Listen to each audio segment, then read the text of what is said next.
All right, well, hello everyone and happy Thursday. It's digital host A.J. Wuest welcoming you back to Before the Four. Of course, the live stream where I go through some of 48's top news stories and then some before our 4 o'clock newscast. I say it every day wherever you're watching Before the Four this afternoon, whether it's on Facebook, YouTube, or the 48 Now live stream. As always, thank you so much for watching and spending just a bit of your Thursday afternoon here. I hope you're all having a great afternoon.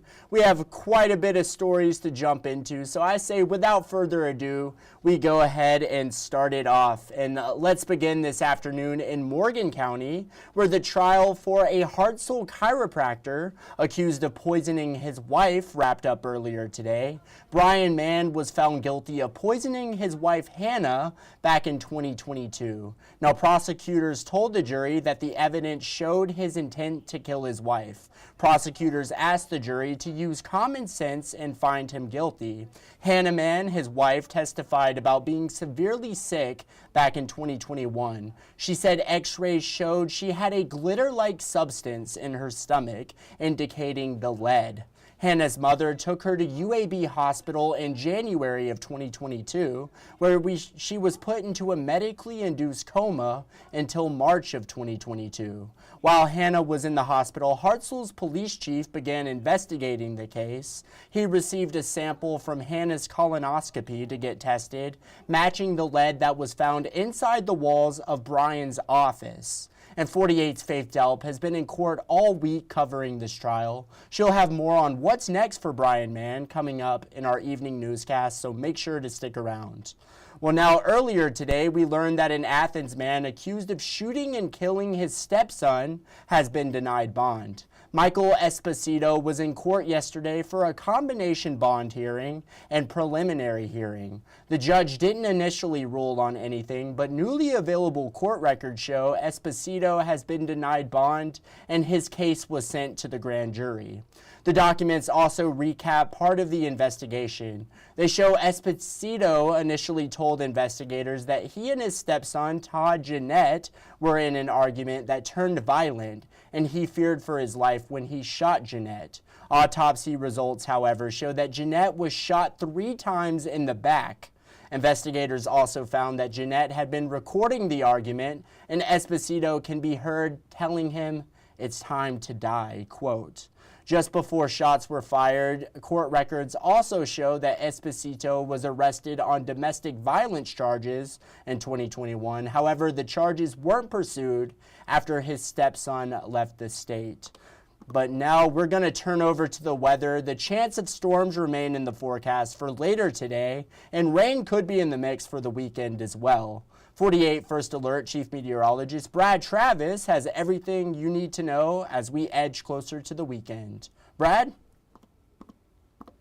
Well, good Thursday afternoon. Unsettled weather continues throughout the weekend. You can see behind me Friday how we're going to have storms through the evening hours, early evening hours. Today, we've got this cluster of thunderstorms mainly in Lawrence County, slowly tracking to the east and northeast. Here's a closer view of the radar. What we're going to see here is this slow-moving area. We're going to see these storms weaken, but they're going to send out a boundary, and it's going to move towards the Huntsville metro area, Athens, down to Hartselle, and that's going to trigger new storms probably in about an hour over here for the evening commute. So we'll have to watch that weekend forecast. Again, some thunderstorms, a lot of lightning, very heavy rain, and small hail. The key point is once it rains in your area for about 30 minutes to an hour, once that quits, you're likely rain cooled and you're done with the rain for the rest of the day. These storms are going to peak during the peak heating of the day, so roughly between noon and 4 o'clock. Here's 4 o'clock this afternoon. Notice the movement here off to the east-northeast. Still a little bit of development up there into the Scholes possible. As we go past sunset, this is the latest data coming in, suggesting this secondary round may actually be a little bit more robust than we thought. So we'll be watching this, and I'll have an update on this coming up at 4. But tomorrow morning starts off pretty quiet. Very muggy though, especially after some rain today, and then a round of thunderstorms starts developing. This will move to the east and northeast as we go through the day, and that will lead to an increase in thunderstorms probably for the evening commute once again, and even into the evening hours. Again, the exact setup here won't be known until we get the day going, so just keep checking back and check our 48 First Alert weather app. Now, Saturday morning could start out with a spotty shower or two. That should be about it. And then as we get into the afternoon, we will see more showers and storms. So overall, rain chances remain pretty high. But as I mentioned earlier, once it rains in your area for about 30 minutes to perhaps an hour, that should be about it. So overall, looking pretty good. And again, make sure to tune in to Weather Extra tonight at 9:30. 48 First Alert Chief Meteorologist Brad Travis, he'll be back here in the CTV Center, and he'll have all the latest that he's seeing on the radar. And I certainly know Mia on Facebook will probably be watching Weather Extra.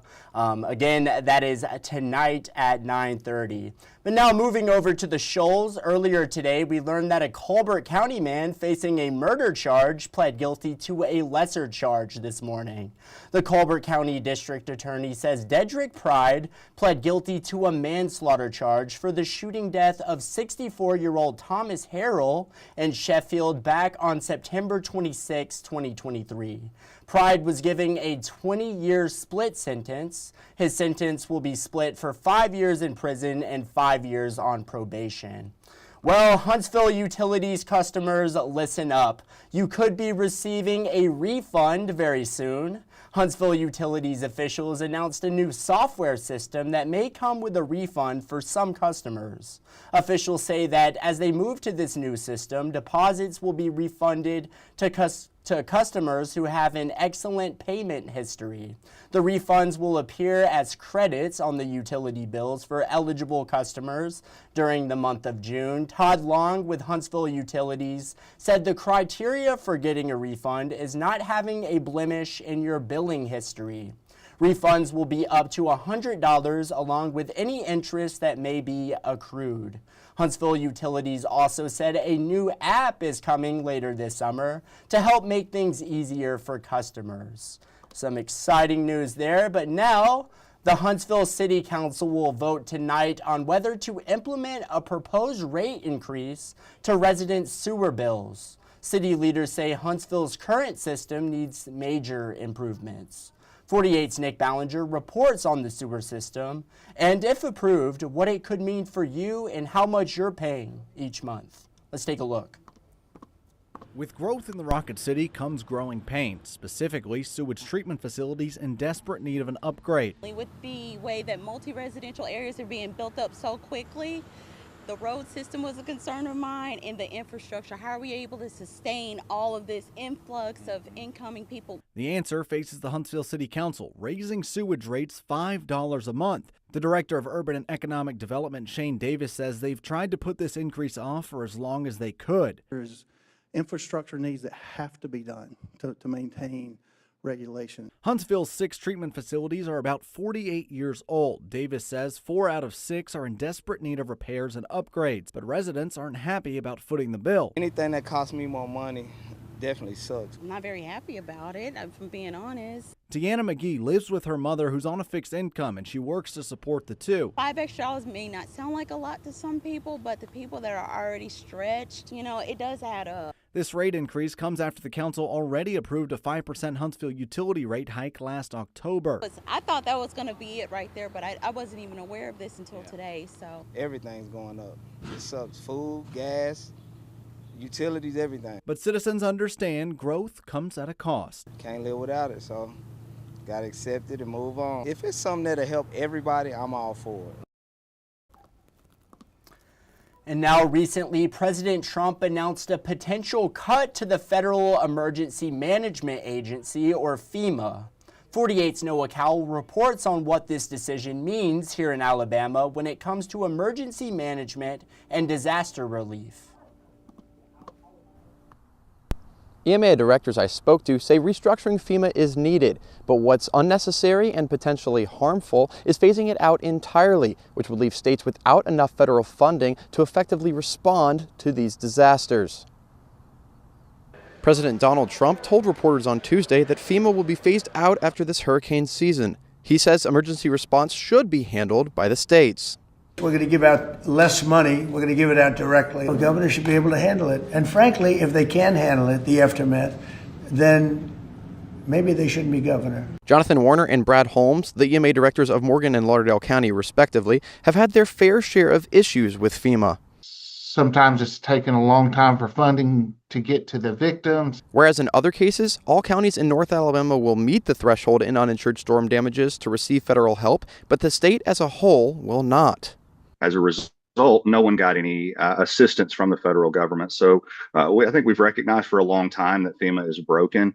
What Holmes and Warner don't want to see is the federal support that they sometimes don't get from FEMA to be potentially taken away altogether, which may be what President Trump was alluding to on Tuesday. We have relied heavily on grants and funding opportunities from our federal partners. If that federal funding is not allocated or reallocated in some way, then it's going to put a tremendous burden on our local governments to try to make up the difference. State Representative Anthony Daniels says getting rid of the expertise at a federal level without any clear strategy and expecting the states to pick up the slack is just an incompetent move. For now, he and the EMA officials will wait until the plans become clearer from the administration. Reporting in Huntsville, Noah Cowell, 48 News, on your side. And now coming up after the break, we'll talk about the new look Decatur Police Department and of course more on the annual hot dog eating contest. It's all ahead. We'll go through it all in 1 minute.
All right, well, hello everyone and welcome back to Before the Four. Now let's talk a bit about the Decatur Police Department.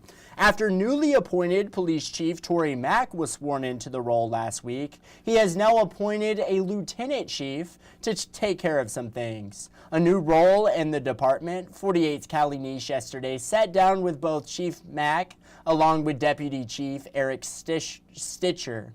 Let's take a listen.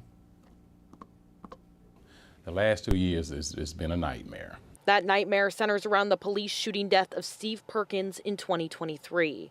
The public outcry led to leadership changes for Decatur Police. Now, new Chief Tory Mack is in charge, and he says he's ready for the job, and he has a plan. The police are the community are the police.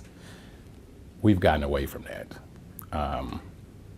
Town hall meetings, pop up in your businesses, and just introduce myself and ask a few questions.